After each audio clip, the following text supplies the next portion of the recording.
আজকে আমরা মার্কেটে নিফটির মধ্যে একটা ভালো কারেকশন দেখেছি। নিফটি প্রায় 100 পয়েন্ট নিচে ক্লোজিং দিয়েছে 24,668-তে, আর ব্যাংক নিফটি 53,581 অর্থাৎ 2 পয়েন্ট নিচে ক্লোজ দিয়েছে। নিফটি ব্যাংক নিফটি নিয়ে ডিসকাস করব, এছাড়াও কয়েকটা স্টক নিয়ে আলোচনা করব যে স্টকগুলোই আপনারা আমার ভিউ জানতে চেয়েছেন। তাহলে ভিডিওটা শুরু করা যাক। আমি নিরুপমা শেয়ার শেখো চ্যানেলের পক্ষ থেকে সকল বন্ধুদের স্বাগত জানাই। আর চ্যানেলে যদি ফার্স্ট টাইম ভিজিট করে থাকেন তাহলে অবশ্যই চ্যানেলটা সাবস্ক্রাইব করে নেবেন আর পাশে থাকা বেল আইকনটা প্রেস করে রাখবেন। আমি ভিডিও আপলোড করার সাথে সাথে আপনাদের কাছে ভিডিওটা পৌঁছে যাবে।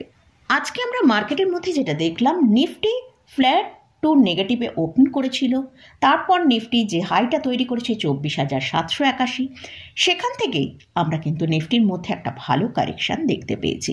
নিফটি প্রায় 24,601 পর্যন্ত লো করে 24,623 সাপোর্ট নিয়ে সেখান থেকে ক্লোজিং টাইমে আমরা 24,668-তে ক্লোজ পেয়েছি। তো নিফটি কিন্তু যতক্ষণ 24,500-র ওপরে আছে নিফটি কিন্তু বুলিশ মোডেই থাকবে। তো আমরা যখনই দেখব নিফটির মধ্যে ভালো কারেকশন এসছে, সেখানে কিন্তু আমাদের বাই অপরচুনিটি খুঁজতে হবে। যদি আগামীকাল নিফটি 24,550 থেকে 575 এইসব জায়গায় কারেকশানে আসে, তাহলে কিন্তু আমাদের একটা ভালো অপরচুনিটি হতে পারে। আর ওপরের দিকে 24,700-র ওপরে ট্রেড করলে ওপরের দিকে আমরা 24,750 থেকে 800 পর্যন্ত ওপরের দিকে মুভ করতে দেখতে পারি। এটা নিফটি নিয়ে আলোচনা করলাম। এবারে আসছি ব্যাংক নিফটি। ব্যাংক নিফটি আজকে যে ক্লোজিং দিয়েছে 53,581-তে, অর্থাৎ 2 পয়েন্ট নেগেটিভে ক্লোজ দিয়েছে। ব্যাংক নিফটি কিন্তু নিফটির থেকে ভালো ট্রেড করেছে। ব্যাংক নিফটি আজকে যেখানে সাপোর্ট নিয়েছে 53,300-এর সাপোর্ট নিয়েছে, লো করেছিল 53,335, আর ব্যাংক নিফটি আজকে হাই যেটা তৈরি করেছিল 53,738। তো ব্যাংক নিফটি ক্লোজ হয়েছে 53,581-তে। যদি আমরা দেখি ব্যাংক নিফটি 53,650-এর ওপরে ট্রেড করতে পারে, ব্যাংক নিফটি ওপরের দিকে 53,800 থেকে 53,950 পর্যন্ত মুভ করতে পারে। আর ব্যাংক নিফটি যদি ক্লোজিং টাইমে 53,650-এর ওপর ক্লোজ করে, তাহলে কিন্তু ব্যাংক নিফটির মধ্যে একটা ভালো মুভ আসার চান্স রয়েছে। ব্যাংক নিফটি 53,300-র নিচে গেলেই কিন্তু একটা ভালো সেলিং আসার সম্ভাবনা আছে।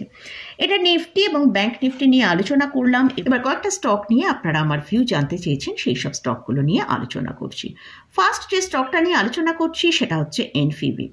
স্টকের কারেন্ট প্রাইস চলছে 27 টাকা 11 পয়সা। যেহেতু স্টকটা ফান্ডামেন্টালি খুব একটা স্ট্রং নয়, তাই আমি ফান্ডামেন্টাল নিয়ে কোনো ডিসকাস করছি না, শুধু ট্রেডিং পার্সপেক্টিভেই আলোচনা করব। এই স্টকটা এখন 27 টাকা 11 পয়সায় ট্রেড করছে। স্টকের যদি আমরা স্টকটাকে 28 টাকার ওপরে ট্রেড করতে দেখি, স্টকটার মধ্যে কিন্তু একটা ভালো আপসাইড আসতে পারে, যেটা 30 টাকা থেকে 32 টাকা পর্যন্ত ওপরের দিকে মুভ আসতে পারে। আর স্টকের জন্য যে সাপোর্টটা রয়েছে সেটা হচ্ছে 26 টাকা 24 পয়সা। অবশ্যই স্টকটা 26 টাকা 24 পয়সা কিন্তু তার সাপোর্টটা মেনটেন করছে কিনা সেটাও আমাদের ফলো করতে হবে। বর্তমানে স্টকটা কিন্তু এখন ডাউন ট্রেন্ডে চলছে। তো যদি স্টকটা এই সাপোর্টটা মেনটেন করতে পারে, তাহলে হয়তো স্টকটার মধ্যে আমরা একটা আপসাইড দেখতে পারি। আর স্টকের যে আরএসআই সেটা 45-এর কাছে চলছে। নেক্সট যে স্টকটার কথা আলোচনা করতে বলেছেন সেটা হচ্ছে ওদিগামা। এই স্টকটা যেহেতু 1000 করোড়ের নিচে এদের মার্কেট ক্যাপিটালাইজেশন, তাই আমি কিন্তু এই আমার ভিডিওয় কোনো মাইক্রো বা ন্যানো ক্যাপ নিয়ে আলোচনা করি না। তো যেহেতু আপনি বলেছেন যে আপনি সেল করতে পারছেন না, তো সেইটা কেন করতে পারছেন না সেইটা নিয়ে আমি একটু আলোচনা করছি। স্টকটা আমরা দেখতে পাচ্ছি যে লাস্ট 5 দিন ধরে এটা লোয়ার সার্কিটে চলছে। সার্কিট খুললে তাহলেই আপনি সেল করতে পারবেন, এবং কোন প্রাইসে সার্কিট ওপেন হবে সেটা কিন্তু বলতে পারা যাচ্ছে না, কারণ সার্কিট যখন খুলবে তখনই আমরা সেটা দেখতে পাবো। আর ডিমার্জার সম্পর্কে আপনি জানতে চেয়েছেন, ডিমার্জার নিয়ে একটা আলাদা ভিডিও আমি তৈরি করব, সেখানে ডিমার্জার সম্পর্কে ডিটেলসে আলোচনা করব।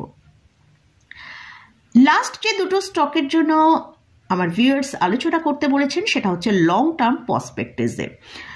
ফার্স্ট যে স্টকটা নিয়ে আলোচনা করছি সেটা হচ্ছে আক্স অটোমোটিভ। এই স্টকের কারেন্ট প্রাইস চলছে 496 টাকা। স্টকটা মার্কেটে লিস্ট হয়েছে নভেম্বর 2023-এ। এই কোম্পানি অটো অ্যান্সিলারি সেক্টরে বিলং করে। এই কোম্পানি ইন্ডিয়ার সবচেয়ে largest manufacturer brake shoe and advance braking system for two হুইলার্সের। এটা একটা মিড ক্যাপ ক্যাটাগরি স্টক। এদের মার্কেট ক্যাপিটালাইজেশন 9,800 করোড়ের ওপর। স্টকের কারেন্ট পি চলছে 44.2, আরওসি হচ্ছে 24.2%, আরওই হচ্ছে 23.8%। এই কোম্পানির কোয়ার্টারলি এবং ইয়ারলি সেলস এবং নেট প্রফিটের মধ্যে ভালো গ্রোথ রয়েছে। এটা একটা খুব গ্রোথ ওরিয়েন্টেড কোম্পানি।